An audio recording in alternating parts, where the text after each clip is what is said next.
జై అనుభవానంద సద్గురు ప్రభు మహారాజుకు జై. జై అభయానంద సద్గురు ప్రభు మహారాజుకు జై. సభా విజ్ఞాపన 9వ కందార్థము. మనుసిచ్చినుడి కనుక మన విధి నా పాలి గురునే మది లోపలనే నునుచుకొని పెద్దలాజ్ఞను పని బూనుక చేసి నిట్టి పద్యమూలిన్ని తప్పు పూలేర్పడదిద్దుండన్ని గణమతి మంతులు గనుకనే ప్రార్థిస్తే నన్ను మీ కటాక్షణ మూల వీక్షింపుచు పద్యమూలిన్ని తప్పు పూలేర్పడదిద్దుండన్ని. జై సద్గురు. జై సద్గురు. భాగవత కృష్ణ ప్రభుదేశ కేంద్రుల వారిచే విరచితమైన శక్తిద్వయ నిరాశకంబగు శుద్ధ నిర్గుణతత్వ కందార్థ దరువులలో సభా విజ్ఞాపన యందు 9వ కందార్థం. ఇప్పటి వరకు కూడా గురుదేవులు గత 3 కందార్థములలో తన పూర్వాచార్యులైనటువంటి వారిని స్తుతించారు, స్తోత్రం కావించారు.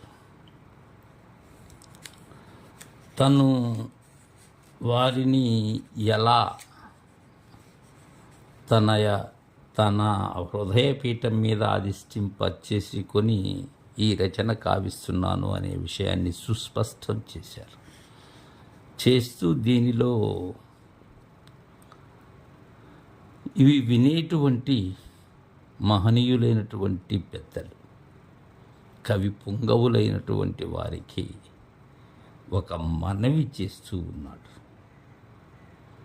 సుకవులకు, కుకవులకు కాదు. ఏం చెప్తున్నాడంటే, అయలారా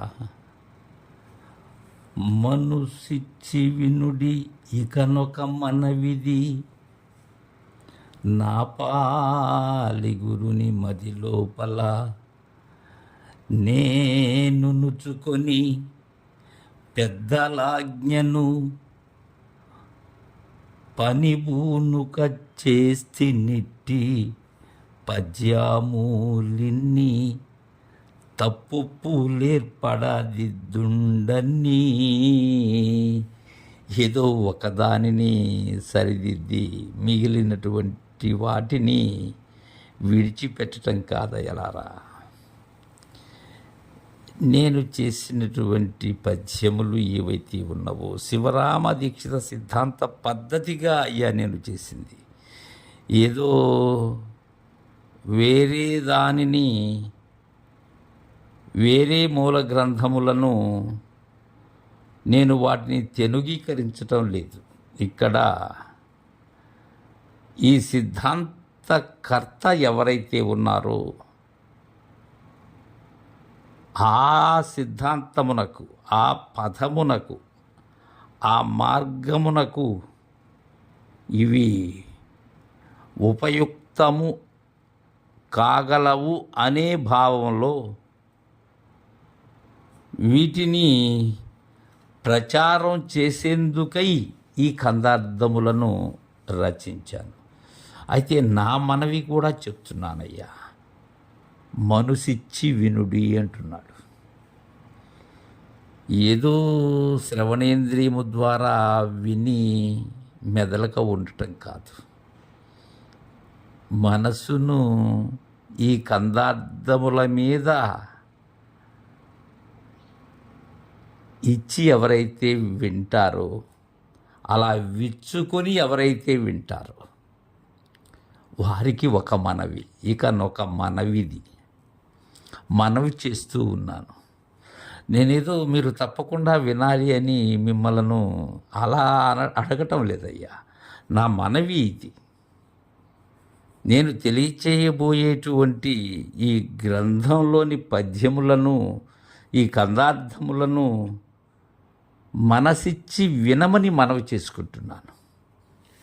అయితే నేను ఎలా రచించాను? నా పాలి గురుని మది లోపల నేనుచుకొని మద్గురుదేవులైనటువంటి పరశురామ సీతారామ స్వాముల వారిని నా హృత్కమలముల మీద అధిష్ఠింపచేసుకొని నేను అక్కడనే చేరి మరలా ఇంకొకటయ్యా, ఈ గురు శిష్య న్యాయ రీత్యా ఇది సాధ్యము అని ఎవరైతే దీనిని పొందవలనని ఆసక్తితో ఉన్నటువంటి వారికి, ఇంకా సిద్ధాంతకర్త తెలియజేసినటువంటి అధికారులకు మాత్రమే ఇది సరిపడుతుంది, సరిపోతుంది అనేటువంటి పెద్ద లాజ్ఞ ఏదైతే ఉన్నదో ఆ దేశికోత్తముల యొక్క ఆజ్ఞను శిరసావహించి చేస్తూ ఉన్నానయ్యా. ఆ ఆజ్ఞను పని బూనుక, ఇక్కడ పూనటము అంటే నేను ఉంటే అది పూనబడదు. అహం రహితమైనటువంటి స్థితిలో మాత్రమే పూనిక వస్తుంది. అదే నిజమైనటువంటి పూజ కూడా. అలా పూనాలి. పూనిక లేనట్టయితే నేనుంటాను, పూనినప్పుడు నేను ఉండను. పనిబూనుక చేసి ఇట్టి పద్యాములిన్ని నేను తెలియజేసినటువంటి పద్యములన్నీ కూడా వాటిని నా మనవిని మీ మనసులో ఉంచుకొని తప్పొప్పులేర్పడదిద్దుండని.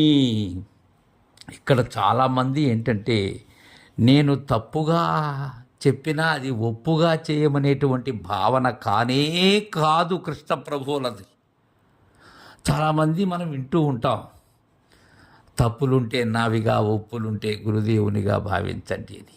అసలు గురుదేవుని ఒప్పైనటువంటి బోధను విన్న తరువాత తప్పులు ఎలా వస్తాయి, ఎందుకు వస్తాయి? ఇక్కడ ఏం చెప్తున్నారు కృష్ణ ప్రభువులు? తప్పుని ఒప్పుని ఏర్పడేటట్లుగా దిద్దమంటున్నారు. అంతేకాని నా తప్పుని ఒప్పు చేయండి, ఎలా అయినా సరే మీరు అందుకు సమర్థులు అని చెప్పట్లేదు. తప్పు తప్పే, ఒప్పు ఎప్పుడూ ఒప్పే.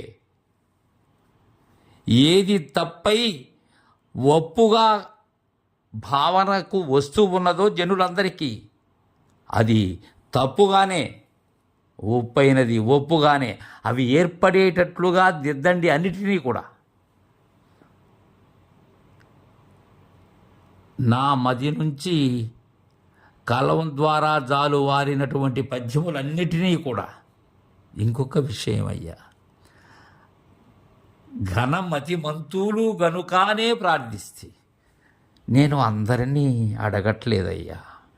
ఘనమతి మంతులు మీరు.